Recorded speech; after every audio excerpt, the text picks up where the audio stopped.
Salut tout le monde, ici Sophie, activatrice de Communauté pour la planète, et avec ma puce à l'oreille, je partage ma vision du monde, mes expériences, mes rencontres, et notamment les rencontres de ceux qui s'activent pour faire de leur rêve une réalité. Et aujourd'hui, je suis avec Carole du Blue Fox Coffee, et j'ai envie d'en savoir plus sur ce lieu qu'elle gère et qu'elle coordonne, et de découvrir ce qu'ils font ici, qui est super chouette. Quelle est l'âme de ce lieu, qu'est-ce qui lui fait plaisir de faire ici.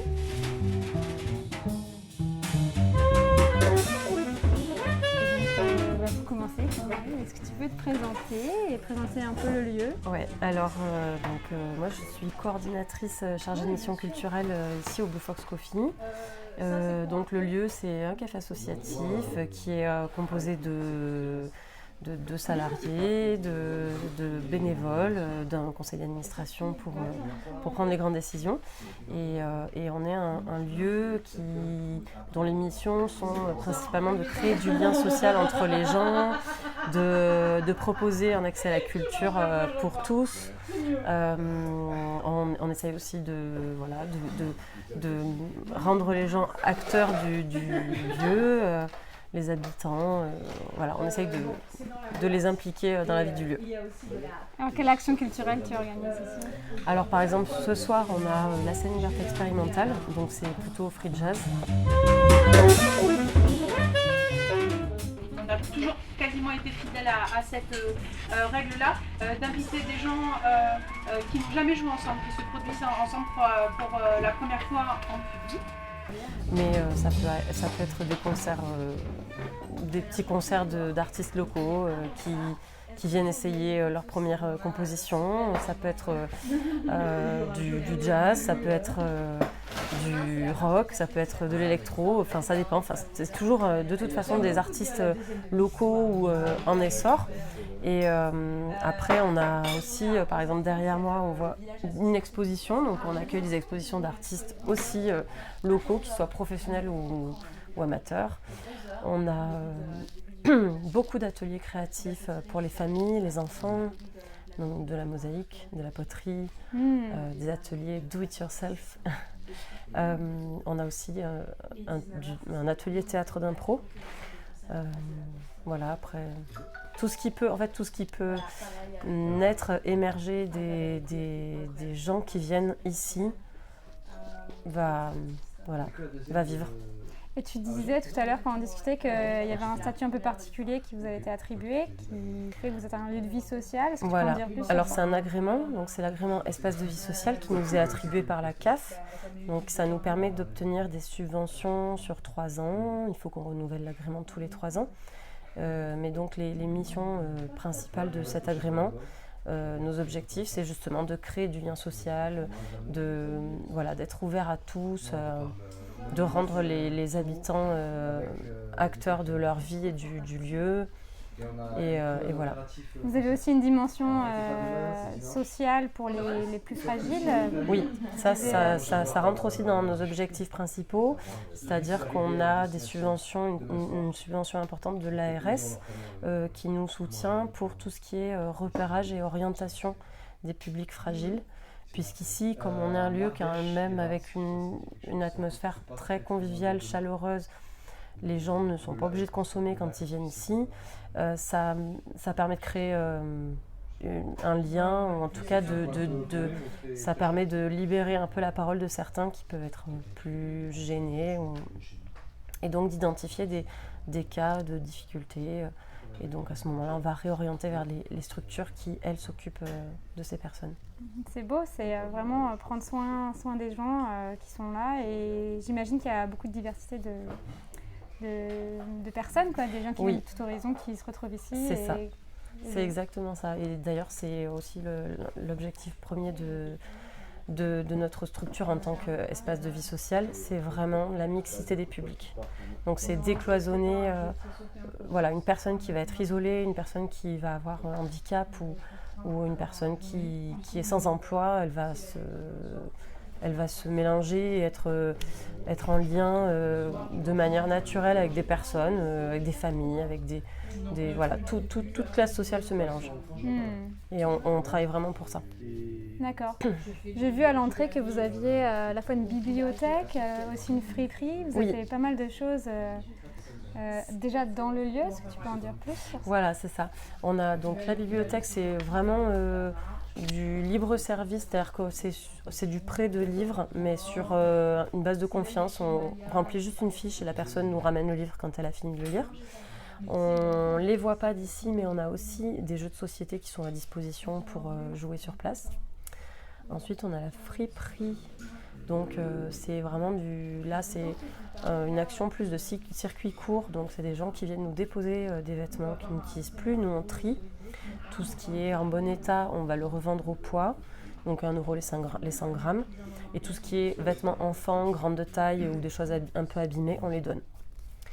Et ensuite, ce qu'on a à disposition aussi dans le café, on a les instruments de musique, on a un piano et une guitare qui sont toujours à disposition. Ah ouais. Ouais.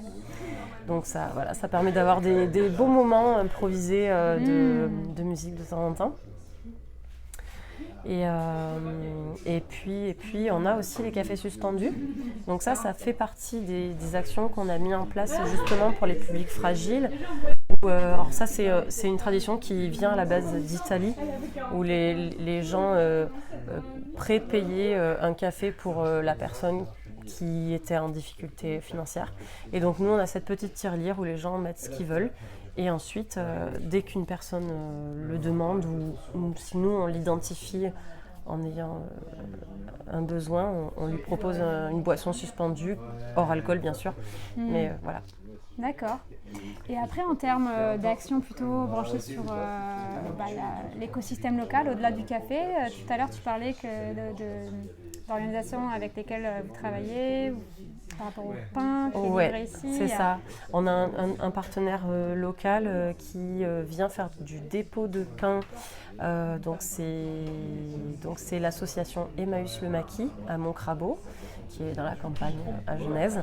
Et donc, ils sont raccrochés à Emmaüs, mais eux, leur spécificité, c'est de faire du pain avec des semences bio, ancestrales, voilà. Et tout ça, boulanger avec des personnes qui sont en insertion. Super chouette. Donc là, c'est de la commande à l'avance. C'est ça. Il y a toute une animation aussi, j'imagine, de votre communauté qui est là. Nous, on l'inclut dans notre communication. Et donc, leur fonctionnement à eux, c'est que, comme pour ne pas avoir de pertes, ils vont seulement vendre à l'avance. Donc, voilà, il faut commander son pain à l'avance et venir le chercher le vendredi soir.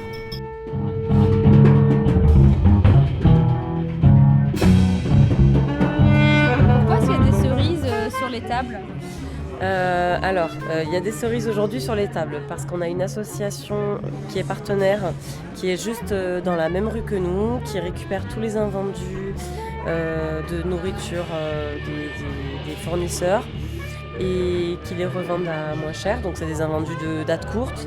Et donc pour éviter toute perte, quand ils en ont trop, ils nous appellent pour nous en donner. Et donc là ce soir c'était parfait parce qu'on avait le concert, donc on a pu en distribuer. D'accord.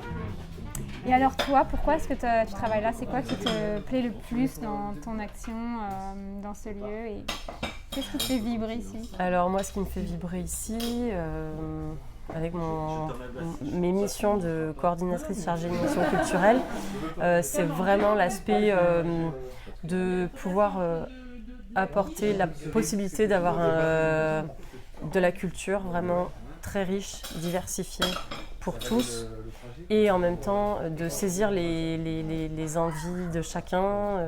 Voilà, il suffit d'une discussion pour qu'une idée émerge et qu'on la mette en place. Et donc c'est valorisant pour tout le monde, c'est valorisant pour la personne qui a proposé l'idée, c'est valorisant pour la personne qui l'anime, c'est valorisant pour les personnes qui participent. Et donc c'est un cercle vertueux. En fait, tu aimes bien cette collaboration c'est ça.